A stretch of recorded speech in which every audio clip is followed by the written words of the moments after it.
भावा ऐक ना, जरा एक गोष्ट लक्ष देऊन ऐक.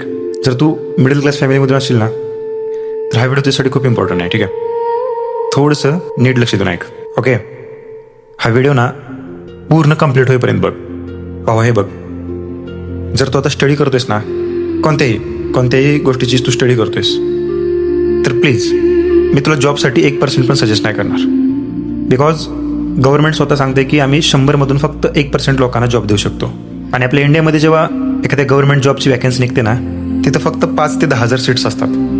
ठीक आहे, आणि तिथं किती फॉर्म फिलअप केले जातात माहिती आहे का? मॅक्झिमम 20 ते 30 lakh. I remember when I was doing work. मी खरं सांगते भावा, मी जेव्हा काम करायचो ना, माझ्यासोबत अशी ग्रॅज्युएट झालेली पोरं होती काम करायला. आणि तिथंच एक बाजूला एक मुलगा होता ज्याची गव्हर्नमेंट जॉब लागली होती. आणि तो आमच्याकडे बघून असा हसायचा. या गोष्टीला समजून घे भावा, की ग्रॅज्युएट झालेली पोरं 10-15 हजार काम करतात, ते पण रात्रंदिवस. किती लाजिरवाणी गोष्ट आहे ना? आणि आपल्या याच मिडल क्लास फॅमिलीमध्ये ना काही लोक असे असतात ज्यांना गव्हर्नमेंट जॉब मिळत नाही, 10,000ची नोकरीही करू शकत नाहीत, आणि 60,000ची नोकरी द्यायला यांना कोण तयार नाही. समजून घे भावा या गोष्टीला. ठीक आहे, काम करताना यांना येते लाज. लो लेवलचं काम हम नाही करेंगे भैया. काय माणसं आहेत यार तुम्ही.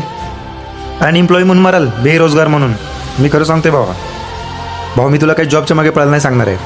तू अगदी रस्त्यावर उतरून चप्पलचं स्टॉल लावून जरी सुरुवात केली ना, मी मस्करी नाही करत. फक्त एक स्किल डेव्हलप कर, हाऊ टू सेल. कोणताही प्रोडक्ट किंवा कोणतीही गोष्ट सेल कशी करायची हे शिक भाई. फॉरेन कंट्रीजमध्ये पोरं असल्या फालतू गोष्टीच्या मागे पळतच नाहीत. समजून घे भावा या गोष्टीला. तिथे प्रत्येक माणूस ना काहीतरी नवीन ट्राय करायचा प्रयत्न करतो. आपल्याकडे 150 कोटीची जनता आहे. मग आपली पोरं अशी विचार करतात की आम्ही कोणता धंदा सुरू करू, सगळे तर तेच करतायत, आम्ही काय नवीन करू. इथं फक्त कॉपी पेस्ट चालतं ब्रो. समज स्कूल कॉलेजमध्ये आपण कॉपी पेस्ट करायचो ना, कॉपी. धंद्यात पण कॉपी पेस्ट चालतं. तसं तू काही न्यू सुरू करू शकतोस, त्यात फार मोठी काही गोष्ट नाही. मी रोज असं आजूबाजूला नवीन नवीन ॲड्स बघतो ना, आपली पोरं स्वतःचं काहीतरी नवनवीन प्रोडक्ट्स लॉन्च करतायत. भावा ते काहीतरी ट्राय करतायत म्हणूनच पुढे जातात ना. समजून चाल या गोष्टीला. तू 10,000 रुपयेपासून पण स्टार्ट करू शकतोस. ठीक आहे, असं काही नाही की लाख रुपयाच्या इन्व्हेस्टमेंटने स्टार्टअप होतो, असं काहीच नाही. अरे 1-1 लाख रुपयाचा फोन घ्यायची तुझी तयारी आहे, पण हातात असलेल्या त्या 10,000 रुपयाच्या फोनमधून 5 रुपये कसे कमवायचे हे समजण्याची तुझी तयारी नाही.